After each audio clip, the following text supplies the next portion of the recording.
ബാംഗ്ലൂരിൽ നിന്ന് തിരിച്ച് ചെന്നൈക്ക് മൈസൂർ ജനശതാബ്ദിക്ക് പോകാനിരിക്കുകയാണ്.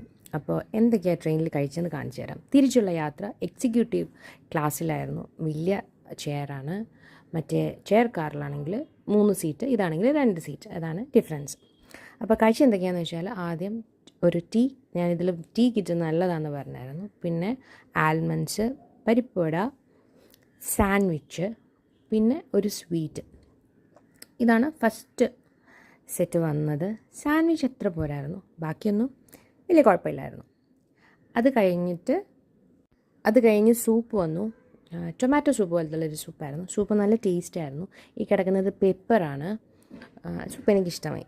ട്രെയിനിൽ കിട്ടാവുന്നത് വെച്ച് നല്ല സൂപ്പായിരുന്നു. എൻ്റെ തൊട്ടപ്പുറത്തിരിക്കുന്ന പുള്ളിക്ക് ഞാൻ വീഡിയോ എടുക്കുന്നത് അത്ര ഇഷ്ടപ്പെടുന്നില്ല. അതുകൊണ്ട് ഞാനിങ്ങനെ ഇടയ്ക്കിടയ്ക്ക് ശ്രദ്ധിച്ചാണ് എടുക്കുന്നത്. അത് കഴിഞ്ഞ് പിന്നെ ഹെവി മീൽ വന്നു.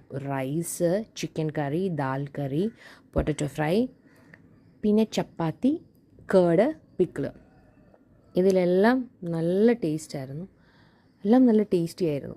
ട്രെയിനിൽ ഇത്രയും നല്ല ഒരു ഹെവി മീൽ കിട്ടുകയെന്ന് വെച്ചാൽ അത് സൂപ്പറായിരുന്നു. ഇതിൽ ചിക്കൻ കറി അടിപൊളിയായിരുന്നു.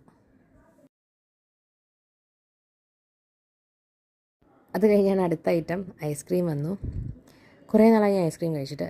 ചാടിപ്പിടിച്ച് കഴിക്കാനൊക്കെ എടുത്തു. പക്ഷെ ഉള്ളത് പറയാമല്ലോ, ഐസ്ക്രീം പോരായിരുന്നു. വാനില ഐസ്ക്രീമാണ് എനിക്ക് ഏറ്റവും ഇഷ്ടം. ഇത് വാനില ഐസ്ക്രീം ആയിരുന്നതാണ്. പക്ഷേ ഐസ്ക്രീം അത്ര പോരായിരുന്നു.